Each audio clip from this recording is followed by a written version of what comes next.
inumpisa ni Senator Bato and then si Senator Jinggoy. Kaya Madam Chair, doon ako sa ground na yon. If we should, kasi at least yun, there is no need to determine who is telling the truth eh. Wala tong ano eh. Ito, we have I think Senate section here, if the refusal to cooperate or giving evasive answers, pwede na natin gamiting ground yun to cite the witness or the resource person in contempt. At Alice, sa lahat dito, akong pinaka-lenient actually na ayaw ka i-cite in contempt eh. Pero in this particular case, kahit anong pag-isipin ko, you have to answer eh. You have to answer, and if you want if we require you to answer publicly, you have to answer. You can invoke a right, pero pag-usapan namin yun. But when we deny that you are not entitled to such a right, then you have to answer. Otherwise, makukontempt ka talaga. So I'm presenting that alternative ground, Madam Chair. If we can use that, kasi parang pagkalap ko nung nag-break tayo, that was the hanging matter na release ni Senator Bato, followed up by Senate President Pro Tempore. Actually, there are two hanging matters. Isa na yung tungkol sa death threat na yan. Pero higit pa doon, yung question ng identity. Dahil proven na ng NBI at proven na ng isa pang ahensya na Alice Guo at Guo Huaping, iisang tao lang kayo. At yun yung patuloy na pinagsisinungalingan mo sa komiteng ito. Therefore, the chair is citing Alice Guo alias Guo Huaping in contempt as seconded by Senator Joel. Madam Chair, SP Pro Tem Jinggoy. let's give a last chance for her to answer the question. Answer, Alice. Ikaw ba daw si Guo Huaping? Madam Chair, Sen, pasensya na po talaga. Ako po, si Alice Guo po. Okay, well, pasensya din po.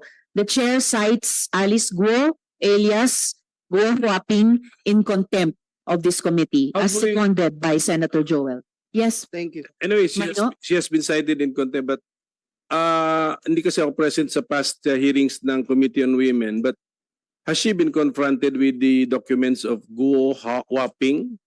Napakita na sa kanya? Yes, I know. Kasi dapat may handwriting doon or may signature na allegedly coming from her, di ba? Did she deny or the signature? May entries doon may entries siguro doon na coming from the applicant, tama? Am I mistaken as NBI director? I can flash the passport page, Maino, and then NBI Director Santiago, gusto niyo bang i-address itong matter, please? Certainly, Your Honor, please. Yun pong sa signature, remember yung sa ACR niya, doon namin ibinase, ay meron pong iba ang signature niya doon. At dito sa NBI clearance na ibinigay namin sa kanya, iba rin po ang signature. Kasi bata pa siya nung yun hong sa ACR eh. Kaya we cannot rely on the signature. Pero ang fingerprint po, hindi po yan magbabago magmula ipanganak hanggang sa mamatayang tao. Yes, but have we confronted her with the document and then asking her, did she accomplish the said document? Tanawin natin siya kasi hindi naman siguro siya musmus na bata na hindi na niya maalala, no? May memory na siya noon eh. Hindi po namin siya na-confront. Okay. Kaya And presented those documents na fina-flash ko ulit dito kay Alice ko sa mga nakaraang hearings bago pa siya tumakas. Can we give her one last chance? I-flash yung document then and then I will ask her now if she remembers accomplishing the said document of Guo Huaping. Madam Chair, I'm sorry, but I asked that question a while ago and she said no. Can we flash the document? Used by the NBI. I mean, use the document, diba? Where's the document? Please give her a chance. Pakita natin sa kanya. For fairness sake. And then, pero pag i-deny niya na hindi niya in-accomplish yun at what particular age, kumbinsido na tayo din. Therefore, she's lying before us, diba? Meron po tayo ditong doctor's copy report na sinasabing identical ang fingerprints ni Alice Guo at ni Guo Huaping. At na yung fingerprints na iyon ni Guo Huaping at ni Alice Guo were affixed by one and the same person. do we have the supporting document na ginamit ng NBI para dito? Para ipakita ulit. Dahil pinakita na natin dati kay Alice Oro. Miss Alice, extraordinary ito ha. Kayo lang yung naalala kong resource person na ipapakita namin paulit-ulit ang mga dokumento sa iyo. Dapat naman siguro suklian mo yung komite na magsabi ka na ng totoo. Hindi going the extra mile ang komite, pero kasi linalinan pa rin ang sinusukli nyo.